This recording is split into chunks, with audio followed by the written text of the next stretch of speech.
मेरे प्रियो, आप सभी का स्वागत है आज की संध्या की आराधना में। बुधवार की इस आराधना में हम सब परमेश्वर पिता का धन्यवाद करते हैं। आइए हम अपनी इस आराधना को प्रारंभ करें, अपने सिरों को झुकाएं, प्रार्थना करें और प्रभु से ये विनती करें कि प्रभु आज की शाम अपने जीवित कलाम के द्वारा, अपने वचन के द्वारा हमसे बातचीत करें।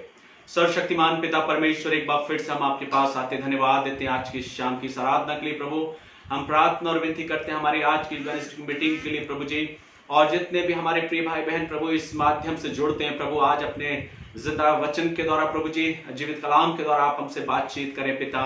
हम विनती करते हैं विशेष रीति से जिन गीतों को हम तेरी महिमा में गाते हैं प्रभु, वो आपको ग्रहण योग्य होने वाले हो सके। और आज के शाम जो वचन आप हमसे बातचीत करना चाहते हैं प्रभु, उस वचन के द्वारा हमसे बातचीत करें। अपनी संपूर्ण आराधना को और अपने आप को प्रभु आपकी सुरक्षा सामर्थ्य बलवंत भरे हाथों में देते हुए हमारा उद्धार करता, त्राण करता, फिर से जलाने वाले यीशु नासरी के नाम से इस दुआ को मांगते हैं, आमीन। आइए हम खुदा की इबादत के लिए इस गीत को गाएंगे, तेरी रूह से, तेरी रूह से।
जाएगा, सहरा में एक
आपके पास आते हैं प्रभु।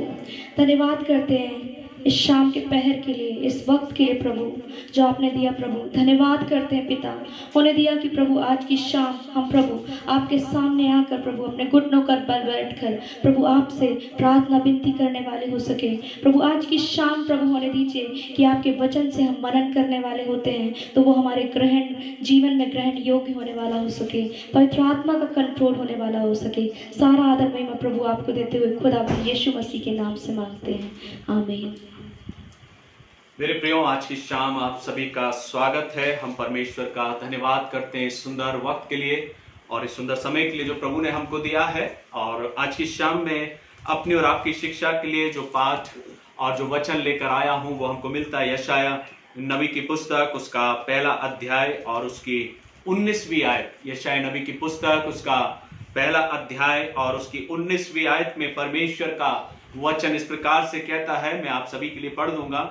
वचन यहाँ पर इस प्रकार से कहता है, यशाया नबी की पुस्तक, उसका पहला अध्याय और उसकी 19वीं आयत में, यदि तुम आज्ञाकारी होकर मेरी मानो, यदि तुम आज्ञाकारी होकर मेरी मानो तो इस देश के उत्तम उत्तम पदार्थ खाओगे, और यदि तुम ना मानो और बलवा करो तो तलवार से मारे जाओगे।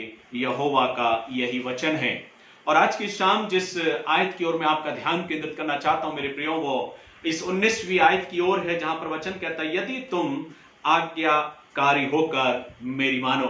मेरे प्रियो, परमेश्वर हमारे और आपके जीवन में अपनी अद्भुत आशीषों को प्रदान करना चाहता है। और एवरीडे, प्रत्येक दिन परमेश्वर ये चाहता है कि हम उसकी आशीषों को अपने जीवन में प्राप्त करें, उसकी आशीषों को हम अपनी जिंदगी में पाएं। और इसीलिए परमेश्वर हमारे जीवन में बेस्ट करना चाहता है। कई बार हम सोचते हैं कि हमारे जीवन में कुछ अच्छा नहीं हो रहा है। कई बार हम प्लान करते हैं कि हम अपने जीवन में कुछ अच्छे की उम्मीद कर रहे हैं, कुछ अच्छा हमारी जिंदगी में हो, लेकिन अभी तक कुछ ऐसा नजर नहीं आ रहा। और कई बार हमारे जीवन में हम आपस में इस बात को कहते हैं कि कुछ भी अच्छा नजर नहीं आ रहा है। या कई बार इंसान इस बात को बोलता है, मैं कुछ अच्छा करने के लिए जाता हूं लेकिन कुछ अच्छा सा प्रतीत नहीं हो रहा। कई बार लोग अच्छा होने की बात करते हैं, अच्छे दिन की बात करते हैं कि हमारी जिंदगी में अच्छे दिन आएंगे, अच्छे अवसर आएंगे। लेकिन एक बात मैं आपको इस बात को स्मरण कराना चाहता हूं कि इंसान या दुनिया के इस संसार में रहने वाला कोई भी इंसान हमारी जिंदगी में अच्छे दिन नहीं ला सकता। जो अच्छे दिन है, जो आशीषित दिन है, वो सिर्फ परमेश्वर है जो हमारी जिंदगी में ला सकता है। और परमेश्वर का वचन हमको इस बात को सिखाता है कि परमेश्वर बन इंसान के जीवन में, संसार में रहने वाले हर एक इंसान के जीवन में बेस्ट करना चाहता है। उसके प्लान, एक अच्छा प्लान हमारे और आपकी जिंदगी के लिए होता है। इसलिए वचन कहता है, यदि तुम आज्ञाकारी होकर मेरी मानो। हम और आप मेरे प्रियो, अगर अपने जीवन में कुछ अच्छा होते हुए देखना चाहते हैं तो हम अपने जीवन में इस बात को स्मरण रखें कि परमेश्वर चाहता है कि हम उसकी आज्ञाओं के अनुसार चलें। और आज्ञाओं के विषय में जब हम बात करते हैं तो हमें सब कुछ मालूम है कि हम परमेश्वर के अपने उन आज्ञाओं को किस प्रकार से हम माने। एक बहुत सुंदर सी बात मैं आपको बताना चाहता हूं। जब इंसान इस बात को कहता है कि परमेश्वर हमारे लिए कुछ अच्छा नहीं कर रहा, हम कुछ करने जाते हैं लेकिन कुछ अच्छा नहीं होता है, सब काम बिगड़ जाता है, कोई काम अच्छा सा प्रतीत नहीं हो रहा है, तो ऐसा नहीं कि परमेश्वर आपके जीवन में कुछ अच्छा नहीं चाहता। कई बार हम मसीह विश्वासी भाई बहन भी इस बात को बोलते हैं कि परमेश्वर हमारे जीवन में कुछ अच्छा कर ही नहीं रहा है। परमेश्वर की तो ये प्लान है कि वो आपके जीवन में कुछ बेस्ट करे, कुछ अच्छा करे, कुछ बेहतर करे, क्योंकि बाइबल की आयत इस बात को हमें दर्शाती है। और आपका ध्यान में उत्पत्ति की उस पुस्तक की ओर ले जाना चाहता हूं जहां पर परमेश्वर का वचन कहता है कि जब परमेश्वर ने आदम और हवा की रचना करी, आदम हवा की रचना करने के बाद वचन कहता है उसने उन्हें उस अदन की वाटिका में रख दिया। और वहां पर वचन कहता है उस अदन की वाटिका में भांति भांति प्रकार के फल और फ्रूट और उस फल के जो वृक्ष थे वो वहां पर थे। और उसने उनको आज्ञा दी थी कि तुम सारे फल के, इन वृक्ष के फलों को तुम खा सकते हो, तुम इस बाग में रहो और आनंदित रहो। मेरे प्रियो, कई बार इस आयत को हम पढ़ते और हम सोचते हैं कि परमेश्वर ने आदम और हवा को बागे अदन में रखा, अदन की वाटिका में रखा। लेकिन जो सबसे महत्वपूर्ण बात सीखने की वो ये है कि जब परमेश्वर ने प्रारंभ में ही आदम और हवा को जब बनाया, उसके लिए या उनके जीवन के लिए परमेश्वर के मन में एक बेहतर प्लान था, और वो प्लान क्या था कि वो बागे अदन में रहें। और वचन कहता है कि बागे अदन में उनके लिए सब कुछ था, सब कुछ पर्याप्त था, लेकिन वचन कहता है कि उनको आज्ञाओं को मानना था और उस आज्ञाओं के अनुसार चलना था। परमेश्वर हमसे कुछ भी चीज छुपाना नहीं चाहता, या परमेश्वर हमसे कुछ भी चीज लेना नहीं चाहता। वचन कहता है कि जब आदम और हवा ने गुनाह किया, अपराध किया या पाप किया, वचन कहता परमेश्वर ने उन्हें बाग अदन से निकाल दिया और उस जीवन के वृक्ष की ओर पहरा लगा दिया।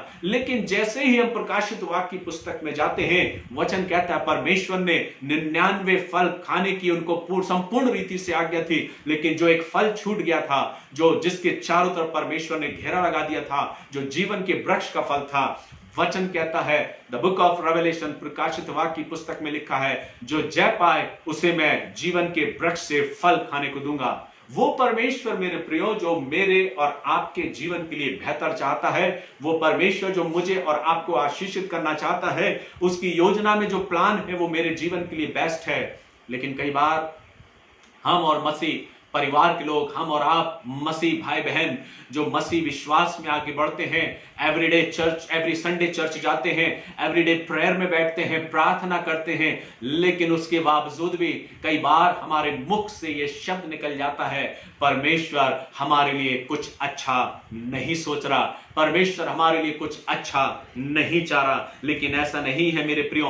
कई बार हम अपने आप को दूसरों के जीवन से कंपेयर करने लगते हैं, कई बार हम अपने जीवन की तुलना दूसरे इंसानों के जीवन के साथ करने लगते हैं, और हम सोचते हैं और हम ये कंपेयर करते हैं कि उस इंसान को देखो परमेश्वर ने उसको कितनी आशीष दी, उस व्यक्ति को देखो उसके पास भरपूरी के साथ सब कुछ है, हमारे पास क्यों नहीं है। मेरे प्रियो, कभी भी अपने आप को कंपेयर ना करें दूसरे लोगों के साथ, कभी भी अपनी तुलना दूसरे लोगों के साथ ना करें, क्योंकि परमेश्वर का वचन हमें इस बात को सिखाता है, जो प्लान परमेश्वर का मेरे और आपके जीवन के लिए है वो कहीं बेहतर है दूसरों से। लेकिन आवश्यक क्या है मेरे प्रियो, जब हम बात कर रहे हैं बेहतर प्लान की, तो मुझे और आपको क्या करना है कि हम और आप अपने जीवन में उस अद्भुत आशीषों को प्राप्त कर सके।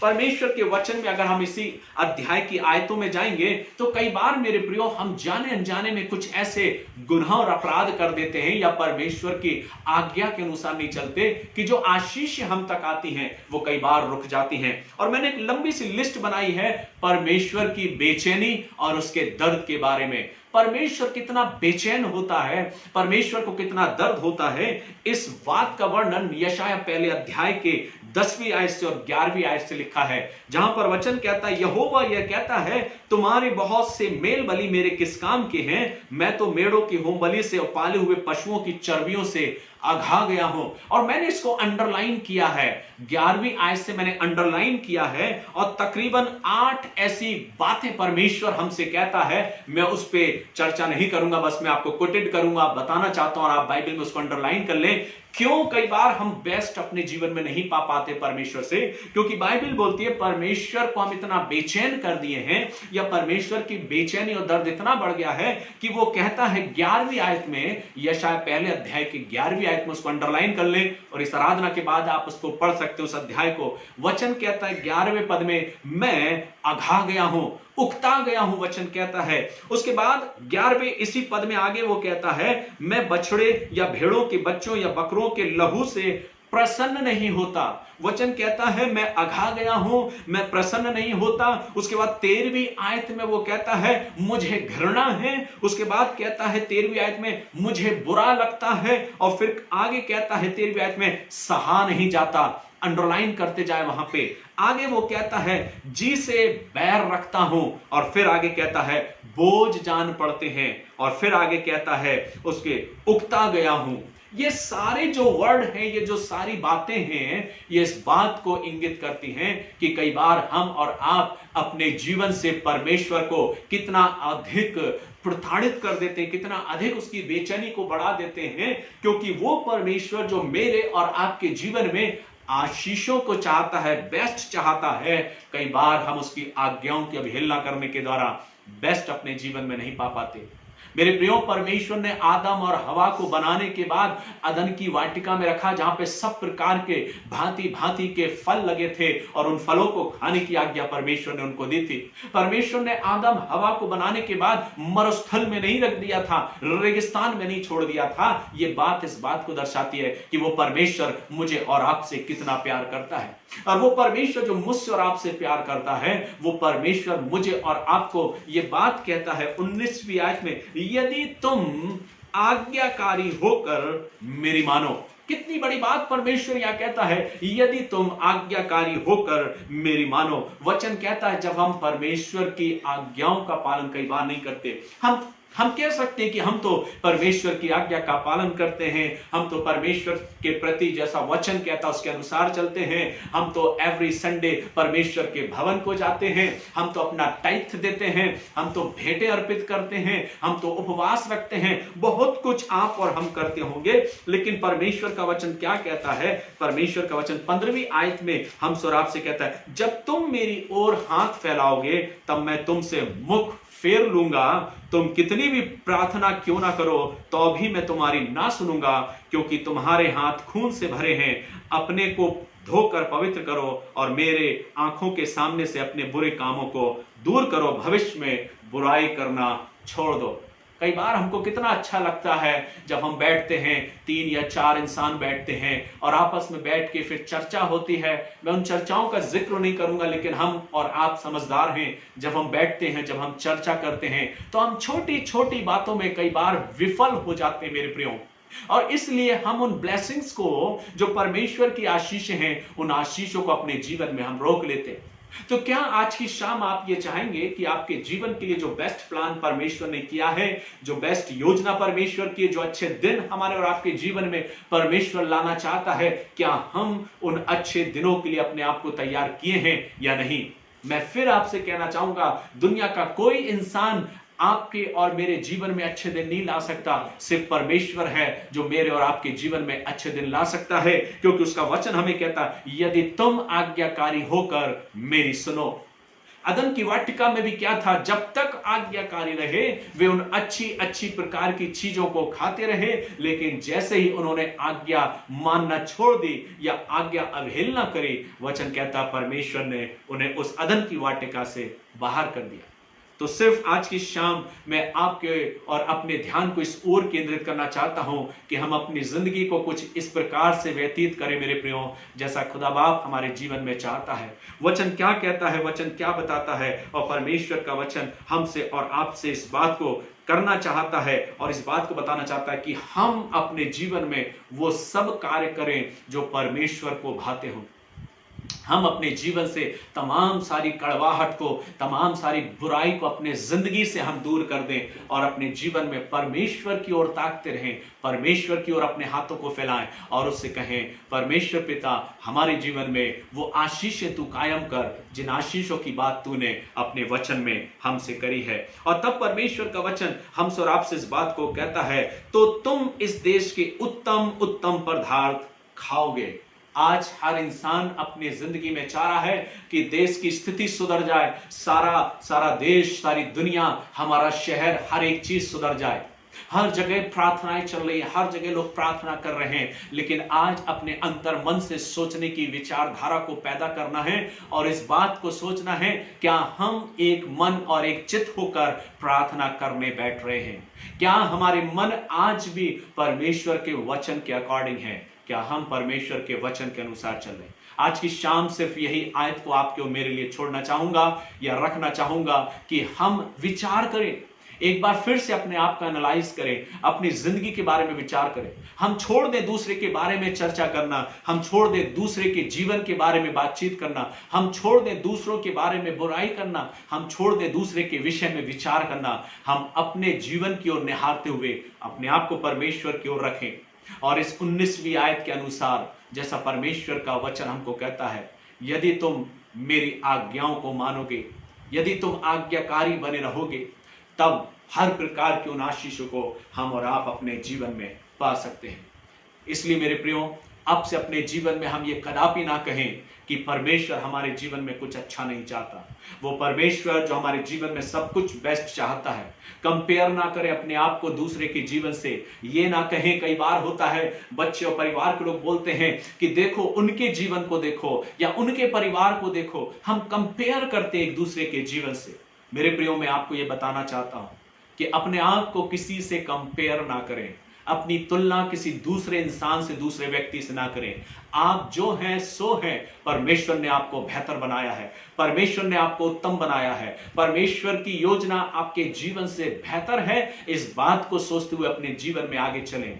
कदापि अपने आप को तुलनात्मक दृष्टि से ना देखें, दूसरे से कंपेयर ना करें, दूसरे से तुलना ना करें, लेकिन अपने आप को परमेश्वर के वचन के सम्मुख लेकर जाए। प्रार्थना करें और कहें, परमेश्वर अपने वचन के अनुसार जैसा तूने अपने वचन में हमसे बातचीत किया है, आज की शाम हमें आशीषित कर। हमें ऐसा मन दे कि हम अपने जीवन को प्रभु उन निरर्थक बातों से हटाकर आत्मिक बातों की ओर लगाने वाले बन सके। कई बार इंसान बोलता है ये बहुत कठिन है। मेरे प्रियो, मैं कहता हूं इतना कठिन नहीं। अगर आप चलना प्रारंभ करेंगे, एक कदम परमेश्वर आपके साथ 2 कदम चलेगा। यदि हम अपने जीवन में किसी एक बात का निर्णय करेंगे, परमेश्वर आपको उसमें सहारा देगा, आपको संभालेगा और आपको आगे बढ़ाएगा। तो आज की शाम मेरे प्रियो, परमेश्वर इस वचन के द्वारा हमें आशीष प्रदान करे। और मेरी प्रार्थना है कि आप और हम सब अपने जीवन को इस प्रकार से बनाएं कि प्रभु ने जो बेहतर, जो बेस्ट प्लान मेरे और आपके जीवन के लिए किया है, उसमें हम आगे बढ़ते जाएं और अपने जीवन में परमेश्वर की उन आशीष को प्राप्त करने के लिए वैसे चलें जैसा परमेश्वर चाहता है। हम अपने जीवन में कदापि वैसे ना चलें जैसे इंसान चाहता है। कई बार हमारे साथ होता ही यही है कि हम परमेश्वर की अपेक्षा इंसानों की ज्यादा सुनते हैं, इंसानों के अनुसार चलना चाहते हैं। इसलिए अपने जीवन में परमेश्वर के अनुसार चलें जैसा परमेश्वर हमारे जीवन से चाहता है, इंसानों के अनुसार नहीं। और अपने जीवन में परमेश्वर का जो वचन है उसको थामे रहें और अपनी जिंदगी में आगे बढ़ें। परमेश्वर आप सभी को आशीष दे। मेरी प्रार्थना है कि आप उन्नत हो, आशीषित हो और आपके जीवन में प्रभु अपनी आशीषों को भरपूरी से प्रदान करे। God bless you. प्रभु की आशीष आप सभी के साथ हो। आइए हम प्रार्थना करें, अपने सिरों को झुकाएं और अपने जीवन से परमेश्वर को धन्यवाद दें।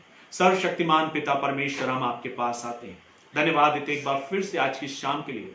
जो वचन, जो डिवोशन प्रभु आज की शाम हमने थोड़े से पल के लिए किया, प्रभु इस वचन के द्वारा हमें आशीषित कर। प्रभु हम जानते हैं कि तूने जब इस संसार की उत्पत्ति करी प्रभु, जब आपने आदम और हवा की रचना करी प्रभु, आपने उन्हें मरुस्थल में नहीं प्रभु जी, लेकिन आपने उन्हें बाग एदन में रखा, आशीषित वाली जगह में रखा है। आपने हमें जब इस संसार में भेजा प्रभु, और जिस किसी भी परिवार में तूने हमें रखा है प्रभु, आपने बेहतर प्लान के साथ भेजा है, एक उत्तम योजना के साथ भेजा है। और आपकी योजना हमारे जीवन के लिए बेहतर है। हम कभी अपने जीवन से इस बात को ना कहें कि परमेश्वर मेरे जीवन में कुछ अच्छा करना नहीं चाहता।